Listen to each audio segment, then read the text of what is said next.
आज हामी घरबाट निस्केको 12 दिन भइसक्यो।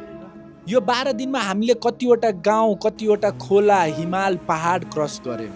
एक्सट्रिम कोल्ड वेदरमा सुत्यौं। आइस जमिसकेको पानी हामीले खायौं। फ्रस्ट बाइट हुँदा पनि हामी हिँड्यौं। जिन्दगीको सबैभन्दा नमिठो खाना खायौं। तर पनि we never stop.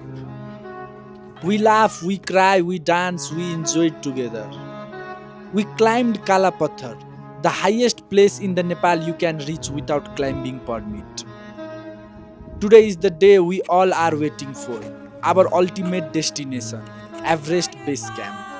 Yeah, Jai Nepal! Yeah, Jai Nepal! Jai Nepal! Jai Desh! आज हामी सुतेको ठाउँ गोरखसेप, the highest stay in Nepal at the altitude of 5200 meter. आज हामी बिहानै फुलन जोसमा उठ्छौं अनि एउटा मात्र ब्याग बोकेर हिँड्न थाल्छौं। बाँकी सबै ब्याग यतै छोडिदिन्छौं। एउटा ब्यागमा चाहिँ सबै एसेन्शियल कुराहरू जस्तै पानी, मेडिसिन, खानेकुराहरू लिन्छौं। मलाई थाहा थियो बेस क्याम्पबाट एभरेस्ट देखिँदैन, त्यही भएर I was more excited about Khumbu icefall. आज म यहाँको ब्युटीको कुरा गर्दिनँ ल, तपाईहरु आफै हेर्नुस् अनि भन्नुस् कस्तो छ प्लिज।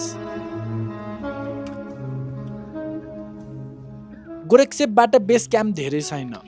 हामी अराउन्ड 1-1.5 घण्टामा पुग्छौं। अनि खुम्बु ग्लेसियर हेर्ने कस्तो छ, माई गॉड।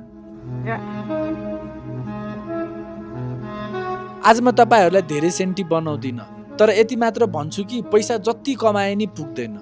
हिँड्न सक्ने बेलामा एकचोटि एभरेस्ट जानुस्। म नेपालको धेरै ठाउँ गएको छु, तर Everest is completely different. Trust me guys, Everest is completely different. तपाईं एकचोटि आउनै पर्ने हुन्छ। बाई।